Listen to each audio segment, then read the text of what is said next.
Okay, so time for another vlog. So last time I vlogged was when I was still in Valencia, in Spain. I think it was on my last day when I was sort of wandering around and reflecting obviously upon the time that I spent there. The 3 or 4 months that I spent over there. So yeah, I thought it was time for another vlog. So basically I'm at home now in Warrington in the UK.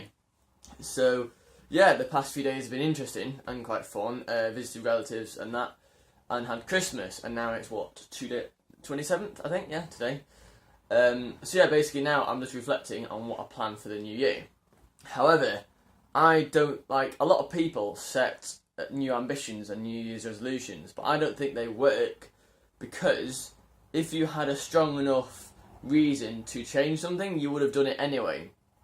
You don't have to wait until the 1st of January in the new year to start it. Obviously there's general things like, oh yeah, eat more healthily, but I don't think they work properly unless it's an actual long-term goal that you have anyway.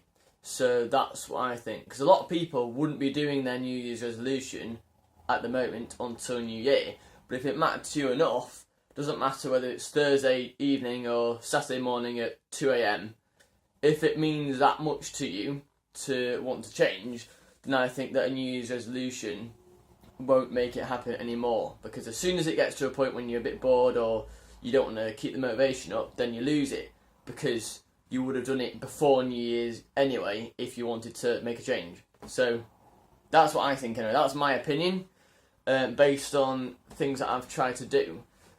Having said that, I do have a few goals this year to do, but it's time-based goals anyway. Something which I would be doing naturally, which is making music. So there's 2 interests that I have. There's like, well, 2 in terms of music, and one is creating, and one is sort of mixing, so like DJing. The creating music is the most fun bit, because you can do literally, there's no rules, apart from the timing and the amount of beats, like 16 beats, and then it's a new phrase. But that's the technical stuff. But in terms of what you can use, the synthesizers, the drums, everything, even how you can make it 2 minutes long, you can make a song 10 minutes long, but people might get bored if it's 10 minutes long, if it's not that interesting. So yeah, back to the main point, my main resolutions or main changes or goals for this year are going to be, I plan to release 1 new track every month on average. So whether that's I release an EP of 4 songs and that covers 4 months, or whether it's like 1 song equally every month, or whether it's 5 songs in 1 month and then nothing for the next 5 months, I intend by December next year, so by 31st of December, if it has 31 days now, I think it has, 2019, I will have released 12 new tracks. So people might say, like, obviously there's a way up between quality and quantity, but I think that's subjective to who you are and what sort of music you like. So I might think, oh, this song's really good, I like it, it's my best song, but it might do the worst on Spotify, and it might sell the least on like Beatport and things like that. So yeah, it's subjective. So I think as long as you get stuff out there that's above a certain level, like quite often creators they look for perfection. So when I'm hearing like the hi-hats or the drums or something, I might think, no, the EQ's miles out there, or like something's really far out. But then on a dance floor, people don't care, they just care about the beat. So it just depends what you're looking for, really. For me, it's about the beat, the rhythm, and the creativity, getting what's in my head, like, onto computer, really. So that's what it is, what's in it for me. But the main thing is obviously having a pause from it means that you forget a lot of things, and it's important to keep growing if you want to progress. So that's my idea anyway. So no matter if I think it's decent enough to release, I'll release it. But obviously not every song is going to be perfect, and some will be experimental. So normally people who follow me, they might be expecting X or Y from me. But if I experiment a bit, it might be completely different. It might not even be considered music by some people. It might just be noise. But that's the point, isn't it, really, experimentation. If one of them gets really popular, and I like producing it, then it makes sense to keep on producing that, because obviously it'll get popular. So yeah, and in terms of the DJing side, I'm going to keep on doing that. Might try and get a few gigs in Manchester, see how work does, but see how much time I have. That would be quite fun. I've never actually done a live gig anywhere, mixing. So if we could do that this year, that would be nice. But that's not a main goal. Main goal is producing. And yeah, and I also intend to get a flat in Manchester at some point. because a lot of stuff that I do is in Manchester, so like Salford kickboxing, things like that. Yeah, so sports and activities like that. And also, yeah, I have a job now. So I went for an interview last Friday, so just over a week ago. Was it a week ago? Yes, roughly, nearly a week. So, yeah, basically I went for a job there. It's basically a sales job, a BD, so Business Development Manager role, for a company based in the centre of Manchester, quite close to my old job. So yeah, I'll see how that goes. I start there on the 7th, so Monday the 7th. So I'm gonna try and continue vlogging how it is there. Don't know how much I can share, but I'm gonna see how it goes to vlog out my experience. But yeah, that should be alright. Sales. So I was approached by a recruitment agency when I updated my CV on job sites. So for anyone out there who's struggling to get a job, if you update your CV on Monster, Reed, Total Jobs, things like that. Even on LinkedIn, really, if you update your CV, then a load of recruitment agencies see that as the top of their sort of timeline. They sort of get prompts that these are the most recent CVs, and that shows that people are looking for jobs.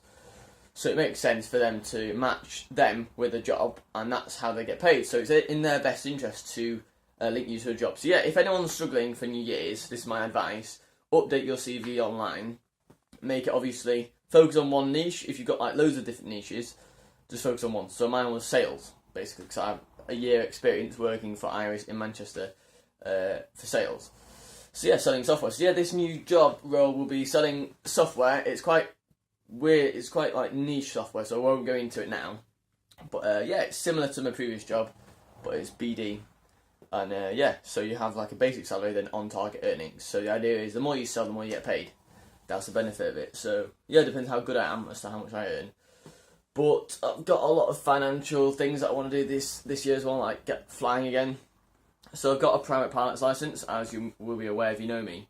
But obviously commercial is really expensive. So for now, I'm just doing it for fun. So it means that private and commercial means that private you can't get paid for flying. You have to pay like maybe 100 or between 100 and 200 pounds an hour, depending on what aircraft. Like if it's a single engine aircraft, that's what I normally tend to fly, 2 or 4 seats inside. Or commercial is like for say Ryanair or EasyJet or British Airways, where they have jets, like holiday aircraft, or it can be a range of different types of aircraft, but that's the most publicly known type. So the license I've got is a private one, so I can't get paid for it, but it's fun anyway, so I do it. But I've not been flying for a while now, so I need to have another, basically more lessons, and have a test, like only about 2 or 3 lessons, just to get up to speed, and have a test again, which you can imagine if I've not been flying for a while, I need to make sure I can still fly a plane. So that's the thing. But yeah, I plan to do that, and that's going to be quite relatively expensive, so I'm going to have some money saved for that as well. And what else is there? I think that's the main thing, yeah. So do 12 tracks this year as a resolution. But that's not really a resolution because I'm doing it anyway. The only thing I mean by resolutions is if you want to change something that you're not doing already. Like if you want to start going to the gym. That's why a lot of gym memberships, obviously it's known that sort of January and February, people hammer it, or not even February. People sort of go for the first 6 weeks of the year. And then as they know it's getting harder, the first thing is something triggers in their mind and thinks, wait a minute, I could go to the gym now, it's say 14th of February, but I'm too tired, I'll leave it till tomorrow, and then they've got something else, a family commitment the next day, and they've already missed a few days, and they think, it's not really going to work here, let's stop it, let's wait until next year, or wait until the summer, or some other external motivation that they think about. So if it's not intrinsic, aka you enjoy doing it in the first place, or you've got a really solid sort of emotional goal, like you want to get into shape before some family commitment happens when you want to look in shape, or like a wedding or something.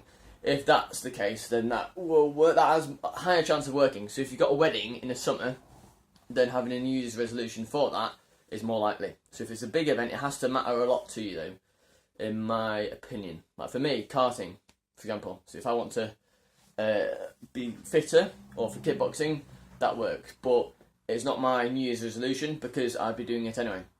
I might go to the gym like this afternoon, for example, rather than waiting until Tuesday or Monday, whenever New Year's Day is, to do it. So yeah, that's a summary of my time so far in the UK. So it's been a nice change coming back here, but I intend to keep up my Spanish. But obviously, my job needs to start first, and I can work out when I'm free.